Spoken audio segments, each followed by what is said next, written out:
आगामी महानगरपालिका निवडणुकांच्याच पार्श्वभूमीवर उपमुख्यमंत्री एकनाथ शिंदे यांनी पक्षाच्या सगळ्या लोकप्रतिनिधी आणि पदाधिकाऱ्यांना महत्त्वाच्या सूचना केल्यात। सगळ्या निवडणुका संपेपर्यंत त्यांनी आपापल्या कार्यक्षेत्रातच राहावं।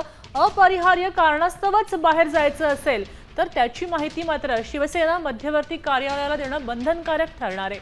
कार्यालयातनं सोपवलेल्या कोणत्याही जबाबदारीचं तंतोतंत पालन करण्याचे आदेश शिंदेने दिलेले आहेत। आपण ग्राफिक्स पाहतोय।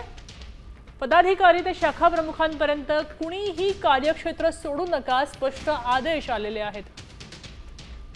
त्याचबरोबर निवडणूक होईपर्यंत मतदारसंघातच राहा असंही सांगितलंय।